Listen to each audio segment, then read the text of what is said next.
Apata dé, Apataewi dé. Òní lọ́jọ́ ìbí olóríire. Arẹwà ọkùnrin. Asọ́nbọ̀bọ̀ máa gbọ́ ìwọ ni mò ń kó bẹ́rẹ́ fún. Babalọ́lá Olúwadámiláre. Ọmọ Ìlógbò Èkìtì. Olówó orí Tolúlọpẹ́. Bàbá Fọlábí bàbá Kólédé bàbá Ọláwálé. Ọmọ owó ọmọ ẹkùn láàfin. Ọmọ Ìlógbò Òkèrè. Àbẹ̀wé oṣù gbàgàdàgàn.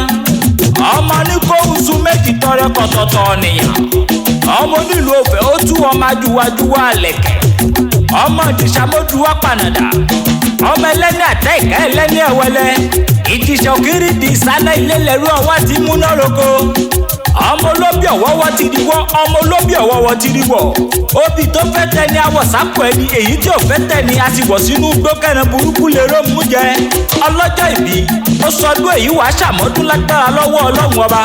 Your lovely daughter Abẹ́bí ó ní bó ti sọdún èyí wàá ṣe púpọ̀ lókè pẹ̀. Àríyáyá ni ti yá, àríyẹ̀yọ̀ ni ti yọ̀, iná ní sàáyá ná. Onílé àlejò wọn ó máa fọyàyà ṣe tiẹ̀. Láṣẹ lọ́wọ́ Olódùmarè ọba wàá kéré òkè òkun délé. Wẹ́rẹ́ amáyẹ̀rẹ̀kẹ́ lòmíràn kó bọ́ jẹ́ orí olórí onígbàṣe rẹ̀ ṣe. Happy birthday to you and we all wish you long life and prosperity. Apataewi lèmi jẹ́. Tẹ́ bá lẹ́ni tó fẹ́ kàn sí mi ẹni kí wọ́n pè mí sórí nọ́mbà sáìdì tọ̀dọ̀ tèmi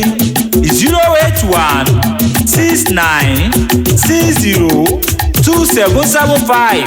Mo gbéra pa ó di ibi tá a forí mi sọlẹ̀ sí o níbi ojúmọ́ ti mọ́dé dodo ilẹ̀ kílẹ̀.